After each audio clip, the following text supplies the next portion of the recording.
Hay dos figuras en el círculo de Jesús que comparten algo que ningún análisis popular ha puesto junto. Judas Iscariote, el traidor, María Magdalena, la pecadora arrepentida. Esas son las versiones oficiales, las que llevan 2000 años instaladas con tanta profundidad que casi nadie pregunta de dónde vienen. En Los Vigilantes de Cerridwen cruzamos los textos originales, el Evangelio de Judas en copto, el Evangelio de María Magdalena en copto y los 4 evangelios canónicos. Lo que encontramos es el patrón más claro de toda la serie que hemos estado investigando. Los 2 discípulos con mayor comprensión gnóstica del círculo de Jesús son exactamente los 2 que la tradición oficial convirtió en los personajes más negativos de toda la historia cristiana. Eso no es casualidad. Quédate hasta el final, porque la conexión entre los 2 casos es lo más perturbador que hemos encontrado hasta ahora. En 1978, un campesino egipcio encontró un códice en una cueva cerca de El Miña. Tardó casi 30 años en llegar a manos de investigadores. En 2006, fue publicado por primera vez después de 1700 años oculto. El texto copto original presenta algo que no existe en ningún evangelio canónico: una conversación privada entre Jesús y Judas. En esa conversación, Jesús le dice a Judas que él es el único de los 12 que realmente lo entiende, el único que comprende su origen verdadero y su naturaleza. Y le dice algo más. Le dice que lo que está a punto de hacer, lo que la historia llamará traición, es en realidad el acto más sagrado que un discípulo podría cumplir. El texto copto dice textualmente: «Tú los superarás a todos, pues sacrificarás al hombre que me reviste». Judas no entrega a Jesús por dinero. Lo libera del cuerpo físico para que pueda regresar al pleroma, la plenitud divina original en la cosmogonía gnóstica. La Iglesia declaró este texto herético en el año 180 de la Era Común, 2 siglos antes de que existiera un canon bíblico oficial. La urgencia de esa supresión es en sí misma un dato. La versión oficial necesita a Judas como villano por una razón estructural muy concreta.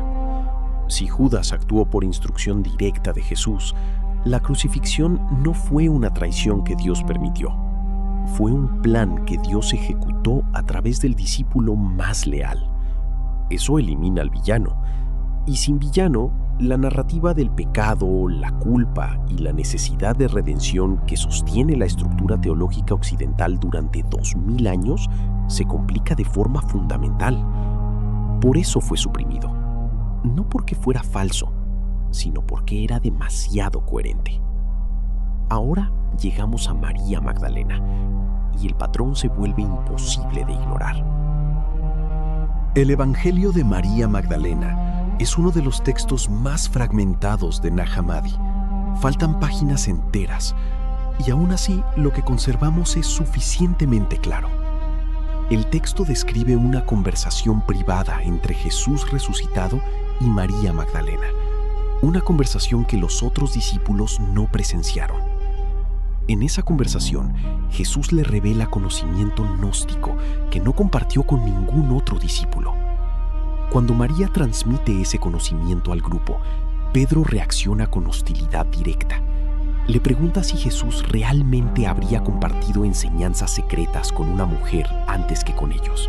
Levi, otro discípulo, responde a Pedro con una frase que los vigilantes encontramos especialmente significativa. Si el Salvador la hizo digna, ¿quién eres tú para rechazarla? Ciertamente el Salvador la conoce muy bien.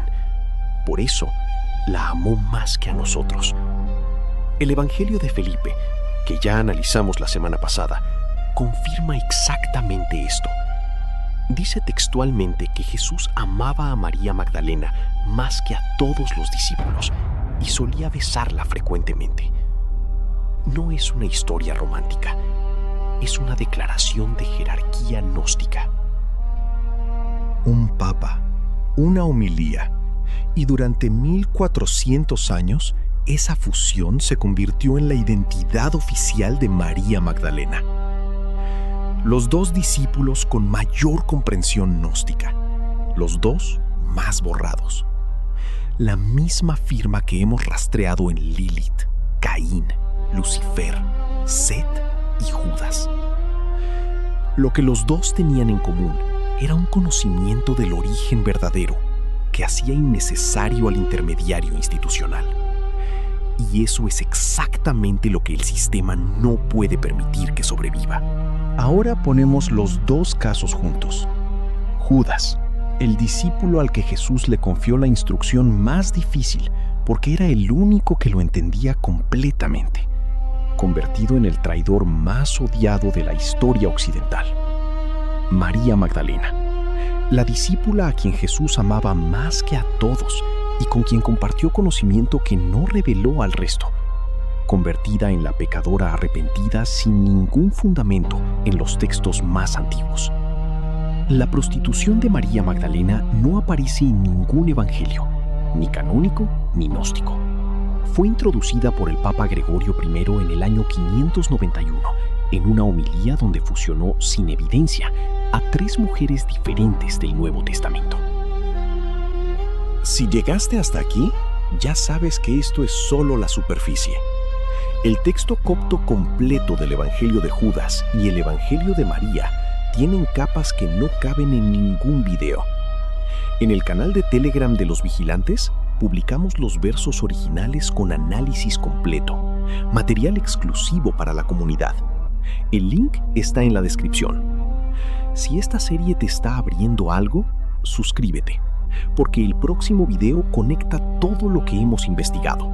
Lilith, Caín, Lucifer, Set, Judas y Magdalena en el patrón completo del sistema de borrado. Los vigilantes rastreamos hasta donde lleguen las preguntas. Hasta el próximo video.